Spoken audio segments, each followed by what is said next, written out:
History says corn ruled the Americas. Wrong. Another plant outperformed it in every way. Protein, minerals, survival. Ancient tribes grew it everywhere. Colonizers tried to erase it forever. But could it come back? Don't miss the last reveal. How could a food more powerful than corn, more reliable than wheat, and healthier than rice disappear almost completely from our farms? That is the question that historians, archaeologists, and nutritionists still wrestle with today. The answer is both shocking and scandalous. For centuries, this crop fed entire civilizations across the Americas. The Aztec grew it in vast quantities, so much that Spanish records suggest it made up 80% of their farmland before the conquest in the 1500s. The Maya, Inca, Hopi, Zuni, and Pueblo all planted it, not just for survival, but for rituals and medicine. This was no side plant tucked into a garden. It was the backbone of empires. And what made it truly remarkable? It flourished where other crops died. It shrugged off heat, grew in poor soils, and survived droughts that wiped out corn. Its leaves offered more iron and calcium than spinach, while its seeds packed more protein than any cereal grain Europeans brought across the ocean. In fact, modern nutritional analysis shows 14 to 16% protein content with essential amino acids corn lacks. It was survival in its purest form, a complete food in one plant. Yet by the 1700s, fields once filled with its crimson stalks lay barren. Spanish colonizers banned its cultivation because of its sacred role in rituals. Farmers who dared grow it risked brutal punishments. Within 2 centuries, this supercrop, once strong enough to fuel entire armies, vanished from the mainstream food system. And here's the irony. While modern supermarkets overflow with corn, soy, and wheat, the forgotten grain might actually be more valuable to our future. Scientists today call it a climate-smart crop, capable of feeding billions in an era of global warming. So what exactly was this miracle plant? So what exactly was this supercrop? The plant was called amaranth. To the Aztec, it was huautli. To the Maya, kiwicha. In English, some dismissively called it pigweed. But across the Americas, for thousands of years, this plant was respected as the grain of the gods. Amaranth is not one single plant, but a family of about 60 different species, many of them cultivated for both seed and leaves. Archaeologists have found amaranth grains in clay jars dating back to 4000 BCE in Mexico and Peru, proving it was a cornerstone food long before corn dominated. Unlike maize, which only gives kernels, amaranth gave double: edible seeds and edible greens. Its seeds are tiny. Just one plant can produce up to 200,000 seeds in a season. To put that into perspective, 1 acre of amaranth can yield about 3,000 pounds of grain with minimal water. Its leaves, harvested fresh, offered vitamins A and C, calcium, and iron. In fact, they contain twice the calcium of spinach and nearly the same protein percentage as milk. It wasn't just food. The Hopi and Zuni used amaranth flowers for natural red and purple dyes, coloring bread, fabrics, and even ceremonial objects. In Pueblo villages, it was woven into oral traditions as a plant of resilience, growing where other crops failed. By the time the Spanish invaded in the 1500s, amaranth was everywhere. The Aztec devoted 4 out of 5 acres of farmland to it, often planting it alongside maize and beans for balance. It was baked, ground into flour, boiled into porridges, and shaped into ritual cakes. This wasn't just survival food, it was abundance. And for the Aztec, it was more than nourishment. It was divine. Why did the Aztec call it the food of the gods? For the Aztec, amaranth wasn't just another crop. It was sacred. They believed it came from the gods themselves, a gift tied to life, war, and survival. This wasn't superstition alone. It was backed by scale. Before the Spanish conquest in the early 1500s, chroniclers like Bernardino de Sahagún recorded that as much as 80% of Aztec farmland grew amaranth. Imagine that. 8 fields out of 10 devoted not to corn, but to this super grain. Amaranth fed everyone, farmers, nobles, and warriors alike. Soldiers marching for days carried tiny cakes made of amaranth seeds, honey, and sometimes human blood in ceremonies. These energy bars were dense, portable, and kept men alive during campaigns. Archaeologists compare them to protein bars today, but with far deeper meaning. Amaranth also became central to festivals. During Panquetzalisli, a celebration honoring the god Huitzilopochtli, giant statues were molded from amaranth flour and honey. After rituals, these statues were broken apart and eaten by the crowd. To the Aztec, this wasn't snack food, it was communion, a direct link to the divine. But amaranth wasn't confined to one city. Maya city-states baked it into ritual breads, while pueblos in the southwest colored their sacred loaves with red amaranth dye. It traveled across trade routes stretching hundreds of miles, carried in woven baskets alongside cacao and turquoise. Even the Spanish noticed its hold. Conquistadors wrote that amaranth could feed entire villages with fewer fields than corn required. They feared it, not just because of its resilience, but because it bound people together through ritual and resistance. For the Aztec, amaranth was divine fuel. Food, medicine, and weapon rolled into one. And this is why its destruction was so brutal. But how was it better than corn, really? Corn may be the poster child of the Americas, but when you look closely, amaranth quietly outshines it in almost every category. Nutrition is the first shocker. Corn has around 9% protein, but amaranth seeds contain 14 to 16% protein, almost double. And unlike corn, amaranth carries lysine, an essential amino acid the human body can't make on its own. Without lysine, protein is incomplete. Corn doesn't provide it. Amaranth does. Then there's the leaves. While most grains only give seeds, amaranth offers a double harvest. Its fresh green leaves can be eaten like spinach, but are even richer in iron, calcium, and vitamin C. Studies show amaranth leaves contain twice the calcium of spinach and more iron per serving than most supermarket greens today. That meant families could pull food from the same plant throughout the season. Greens in summer, grain in fall. Calories: a single cup of cooked amaranth grain packs 251 calories, 9 grams of protein, and 5 grams of fiber. Compare that to white rice. Just 4 grams of protein and barely any minerals. In survival terms, amaranth was like nature's all-in-one meal. Even storage made it superior. Amaranth seeds, if kept dry, could last for years in clay jars, resisting insects and mold better than corn. Archaeologists have uncovered amaranth stored alongside maize in ancient granaries, often better preserved than the maize itself. So why didn't corn lose its crown? Scale. Corn could be ground easily and processed in huge amounts, while amaranth required careful threshing. Yet nutritionally, amaranth was always the stronger player.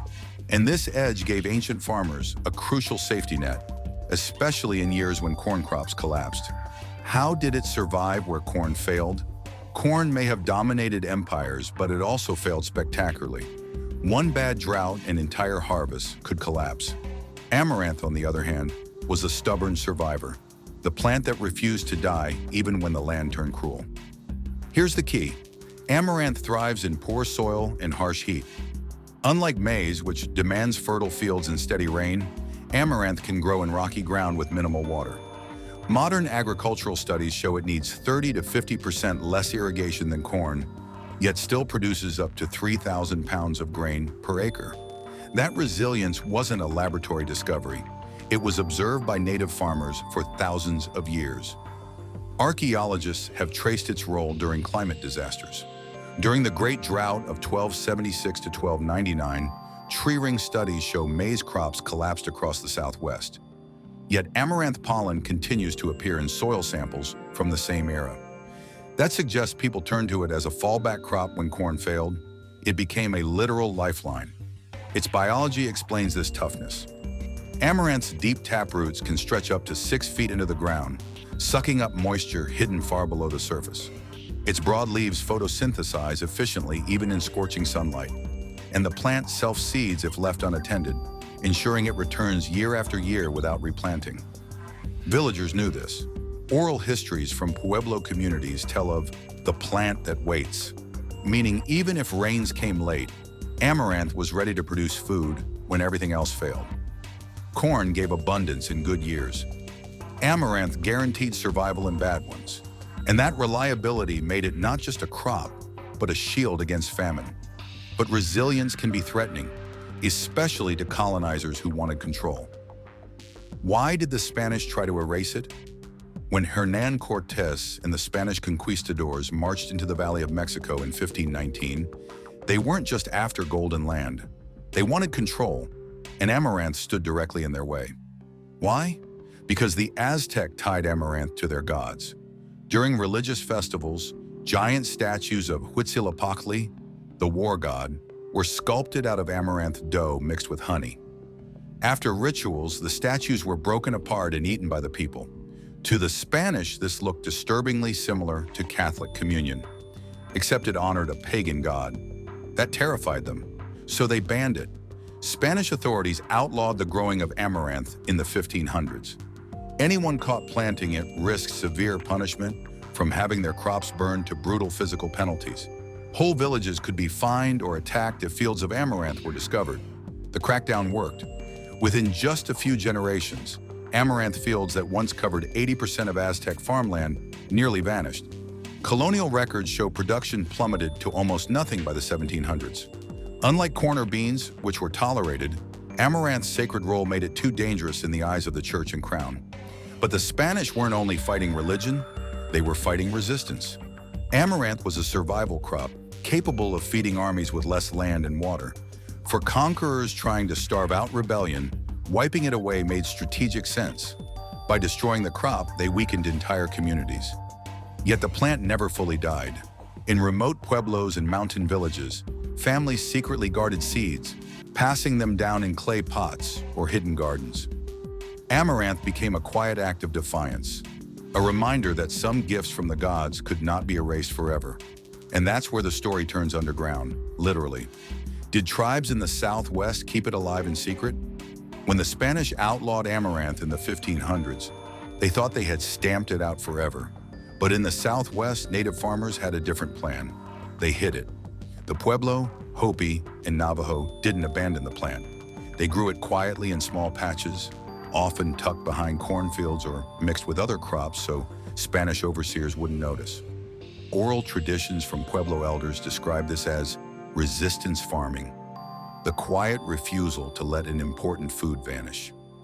Seeds were treasures. Families passed them down in clay pots or wrapped in hides, stored in cool caves and tucked into walls of stone houses. Some ethnobotanical surveys in the 20th century uncovered heirloom amaranth varieties still grown in these communities, proving the chain of survival never broke. Among the Hopi, amaranth wasn't only food. Its brilliant red dye was used to color ceremonial piqui bread, giving it a sacred connection to ritual life. The Navajo sometimes cooked amaranth greens as summer vegetables, a fresh burst of nutrition when meat or corn was scarce. These small uses kept the plant woven into culture even when fields of it disappeared elsewhere. Scientists estimate that without these hidden plots, many unique strains of amaranth would have been lost forever. Instead, they were preserved, quietly, patiently, until researchers in the 20th century rediscovered them in surveys and seed banks. Think about that. For nearly 400 years, native families secretly carried forward the seeds of a banned plant. They risked punishment to ensure survival crops didn't vanish completely. Amaranth didn't survive because it was forgotten. It survived because people refused to forget. And when modern scientists finally looked closer, they realized this wasn't just history, it was the future of food. What makes it a superfood today?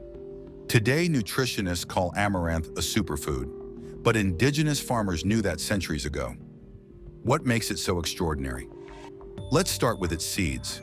A single cup of cooked amaranth has 9 grams of protein, 5 grams of fiber, 250 calories, and high levels of magnesium, phosphorus, and manganese. Few grains pack that kind of nutrient density into such a small serving. Unlike wheat or barley, amaranth is gluten-free, making it accessible to millions who can't eat standard bread.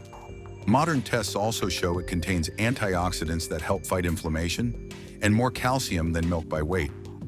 Even its oil is valuable. Scientists have identified squalene, a rare compound linked to heart health. But amaranth isn't just about seeds. Its leaves are a powerhouse of nutrition. In some African countries where amaranth was reintroduced in the 20th century, its greens are now one of the most widely eaten vegetables. Studies from Kenya and Nigeria confirm that its leaves deliver twice the vitamin C of kale and more iron than spinach. It also survived in culture.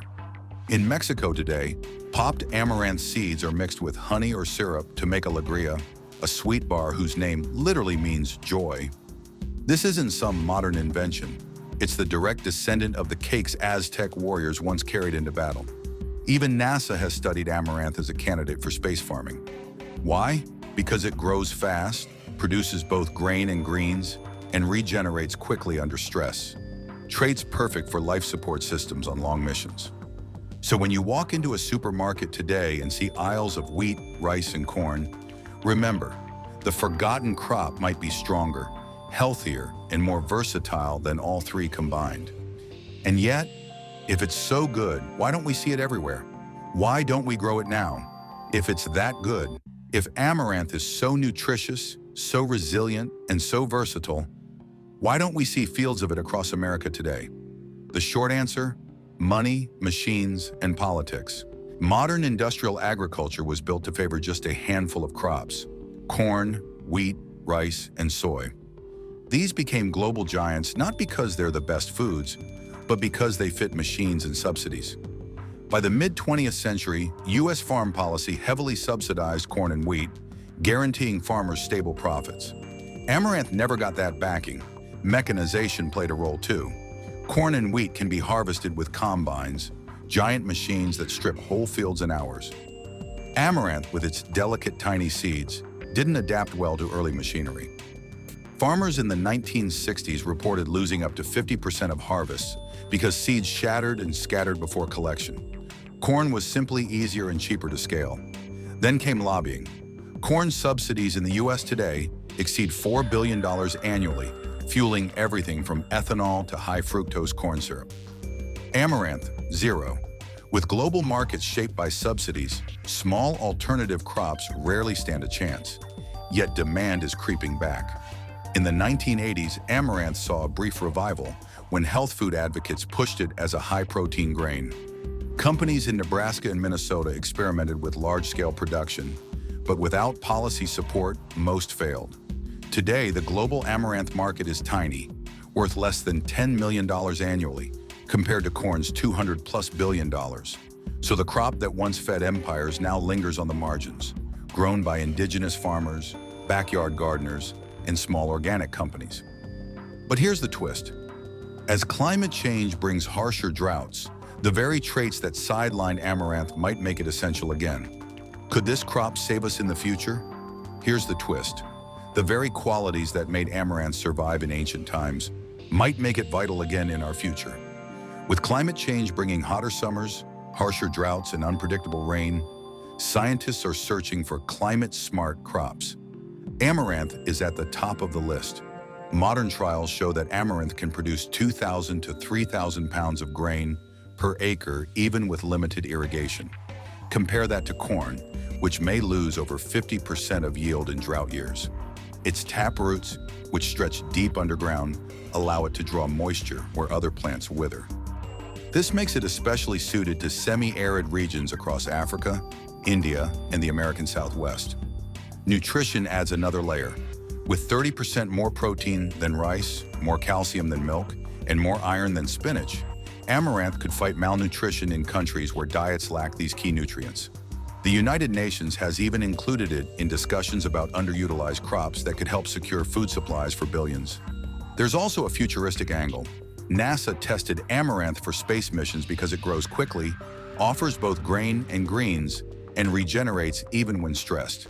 Imagine astronauts harvesting amaranth on Mars. It's not science fiction. Research papers from the 1980s already explored this. But perhaps the biggest hope comes from indigenous knowledge. Pueblo, Hopi, and Navajo farmers who preserved amaranth for centuries already understand its rhythms: when to plant, how to harvest, and how to store it. Scientists now argue that blending this ancient knowledge with modern breeding could unlock amaranth's true potential. So could this forgotten crop save us? History suggests it already did once. And if the future grows hotter and hungrier, amaranth may step forward again as the survivor crop we all desperately need. And that's the forgotten native supercrop, stronger than corn, erased by empires, yet waiting for a comeback. The story doesn't end here. Tap the next video, subscribe, and join me in uncovering the hidden native secrets.